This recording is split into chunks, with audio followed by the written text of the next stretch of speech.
Storytime ketindihan hantu noni Belanda di hotel. Jadi tahun lalu aku dan keluargaku pergi liburan ke Bandung. Di situ kami tinggal di sebuah hotel yang nuansanya Belanda banget. Dari luar sampai interior dalamnya semuanya tuh ada nuansa Belandanya. Pesanku pertama-tamanya sih bener-bener mewah dan bagus banget hotelnya. Aku sih gak ada firasat apa-apa, soalnya aku emang orangnya tuh gak peka sama yang gituan. Nah kira-kira interior kamarnya kayak gini guys, tapi ranjangnya itu twin. Jadi sendiri-sendiri gitu. Menjelang malam kakakku udah mau tidur, dia suruh aku matiin lampu kalau aku udah mau tidur. Dan aku yang masih sibuk main HP bilang oke. Menjelang jam 3 pagi aku mulai tertidur. Dalam kondisi hampir tertidur, tangan aku tiba-tiba kaku, gak bisa digerakin sama sekali. Aku gak bisa ngomong, gak bisa melek sama sekali.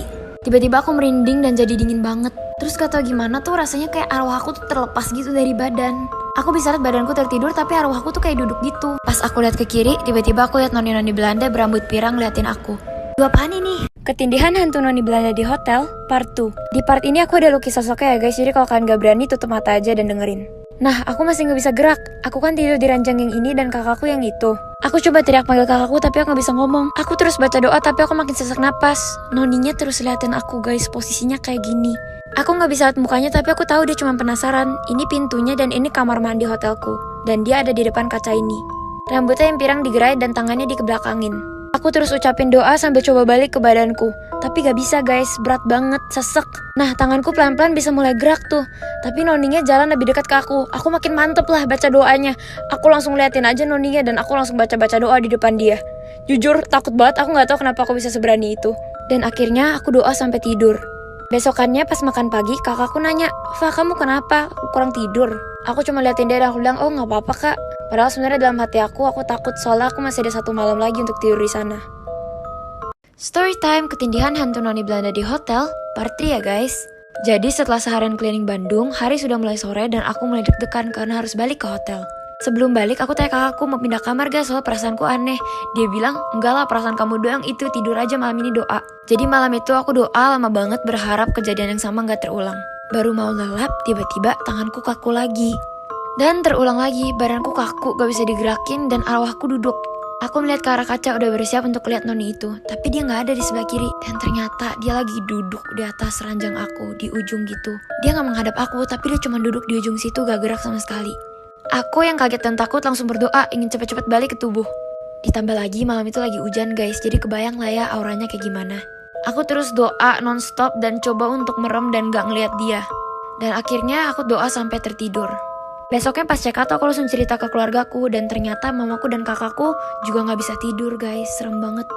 Halo, assalamualaikum guys. Kalau video ini lewat di FYP kalian, please jangan di skip dulu. Terutama buat kalian yang suka ngelamun. Jadi ini tuh kejadian yang aku alamin beberapa minggu yang lalu. Jadi waktu itu tuh aku mau nengok saudara aku yang emang lagi sakit. Tapi sakitnya tuh dibikin sama orang. Nah aku tuh nengok ke tempat dia berobat. Pas aku datang, dia ngobatin saudara aku itu, ngeliatin aku dari awal aku masuk ke rumahnya sampai aku duduk. Dia tuh ngeliatinnya tuh beda. Padahal di situ tuh bukan aku sendiri, tapi ada yang lain. Cuman dia tuh lebih merhatiin aku. Terus yang ngobatin saudara aku itu tuh bisik-bisik sama saudara aku. Tapi bisik-bisiknya tuh sambil nunjuk-nunjuk aku. Di situ bener-bener aku tremor, sakit perut, keringetan dingin gitu. Karena aku udah ngerasa gak nyaman dan bener-bener takut. Nah pas udah mau selesai ngobatin saudara aku, nah si yang ngobatin itu tuh pengen aku diobatin juga. Di situ aku kayak, hah? Nah aku kaget kan. Terus yang ngobatinnya itu bilang gini, "Kamu suka pusing tiba-tiba ya? Suka sedih sama marah tanpa sebab?" Dan aku langsung jawab, "Iya bener, karena emang bener aku tuh emang suka marah sama sedih, gak jelas tuh bener-bener tiba-tiba banget." Dan akhirnya di situ aku mau diobatin. Nah udah gitu aku disuruh duduk dan disuruh baca-baca doa. Nah pas aku lagi diobatin itu tuh yang kerasa di akunya tuh kayak deg-degan banget, sama badan aku tuh kayak anget. Nah udah selesai, langsung aku nanya, "Emangnya aku kenapa?" Terus yang ngobatinnya itu bilang, "Jadi selama ini tuh ada yang nempel di aku, tapi udah lumayan lama banget. Bisa dibilang udah bertahun-tahun." Nah sosok yang nempel di aku tuh kakek-kakek bertaring panjang banget. Gila sih ini merinding. Dan katanya tuh si kakek itu tuh suka sama aku.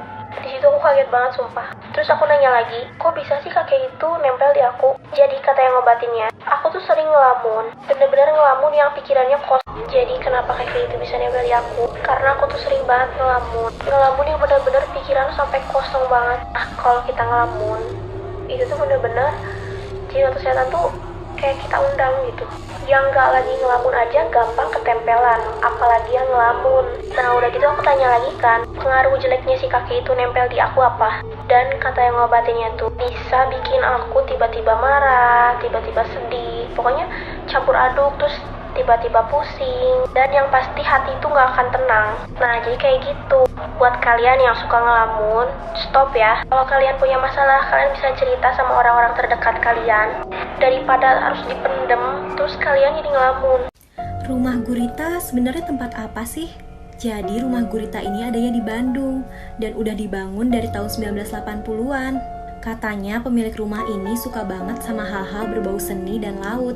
Makanya dia punya patung gurita besar berwarna hitam di atas rumahnya. Patung gurita ini nih yang menarik perhatian orang banyak.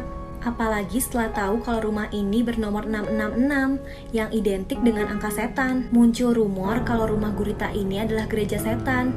Katanya yang mau bergabung dengan sekte sesat ini harus mempersembahkan darah dengan menusuk jari pakai jarum. Mereka juga melakukan pemujaan setan dengan memakan bayi dari klinik aborsi dan meminum darahnya. Tapi ini cuma rumor ya, sampai sekarang belum ada saksi matanya. Kalau kata ketua RT-nya, di rumah gurita ini tuh gak ada apa-apa. Katanya gurita besar di atas rumah itu cuma dekorasi sekaligus wadah menampung air. Kalau menurut kalian, rumah gurita ini gereja setan atau bukan? Siapa nih di sini yang ngefans banget sama BTS? Kemarin ada yang minta aku buat bahas pengalaman horor yang dialami Jimin BTS nih. Jadi di tahun 2018, Jimin diinterview sama NN Magazine, suatu majalah dari Jepang gitu. Dia ditanya, apa sih ketakutan terbesar kamu? Jimin bilang dia takut banget sama hantu. Katanya waktu dia tinggal di dorm pas dia masih jadi trainee, dia tuh pernah lagi keramas terus ngusap-ngusap poninya gitu. Tiba-tiba dia ngerasa ada sesuatu yang ngelewatin kakinya. Dia awalnya yakin kalau itu tuh Namjoon yang ngisengin dia. Nah dipanggil-panggil tuh Namjoon sama Jimin, tapi kok nggak nyaut. Ternyata pas dicek, semua member tuh lagi pada tidur termasuk Namjoon. Jimin langsung sadar kalau yang lewat di kakinya tadi tuh hantu. Mungkin hantunya ngefans kali ya sama Jimin. Gedung sekolah ini angker banget sampai-sampai pengunjungnya tuh mau bunuh diri di tempat. Mau tahu ceritanya? Let's find now. Oke, jadi kita bahas dulu. Jadi sekolah ini tuh namanya Sekolah Tatak yang ada di Hong Kong. Dulunya sekolah ini tuh berjalan seperti biasa dan cukup baik, tapi di tahun 1998 ada seorang siswi yang bunuh diri di kamar mandi yang ada di sekolah tersebut. Dan saat itu dia menggunakan gaun merah. Dan dia itu bunuh diri karena diperkosa di sekolah tersebut. Makanya itu tuh jadi hantu yang gak terlalu baik lah. Banyak banget guru-guru yang dikerjain di sini, terus siswa-siswa juga yang dijailin. Makanya akhirnya sekolah ini tuh ditutup oleh pemerintah. Ditambah lagi ini tuh ngebahayain karena banyak banget yang kerasukan dan jadi pengen bunuh diri sendiri. Makanya pemerintah tuh ketakutan dan langsung disegel. Ditambah lagi sering penampakan tentara karena dekat dengan makam para pahlawan. Kalau video ini lewat di FYP kalian, please jangan di skip dulu. Jadi aku mau cerita tentang kejadian aku waktu SMP. Jadi waktu itu aku jalan-jalan kan sama keluarga aku. Pergi pagi dan pulang jam 12 malam. Dan di hari itu aku tuh lagi mens. Dan bodohnya aku di situ tuh kayak lari-larian, gak mau diem gitu. Dan ya, tembus. Dan bodohnya aku nggak bawa ganti gitu, nggak bawa pembalut. Dan di sekitar situ nggak ada Indomaret yang gitu, warung kecil pun nggak ada. Terpaksa aku diemin, terus aku tutupin pakai jaket aku. Terus ibu aku bilang, katanya, kalau dari rumah cuci ya, yang ada darahnya aja. Terus aku jawab, iya bu. Dan sesampainya di rumah, aku capek banget.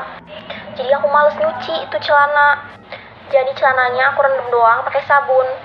Di situ ibu aku bilang, "Dek, itu darah nggak boleh diamin, karena itu bisa mengundang setan."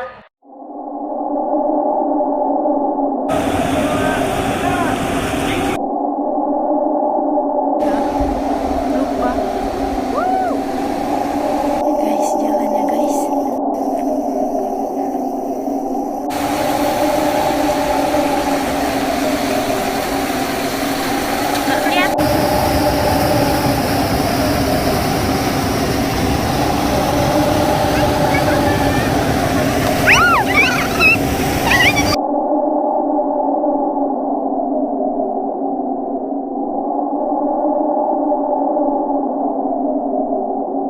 Guys, ini ada kejadian aneh yang dialami dua wanita ini saat di toilet. Ketika dia membuat bumerang, ternyata tong sampah yang di belakang itu terbuka dengan sendirinya, guys.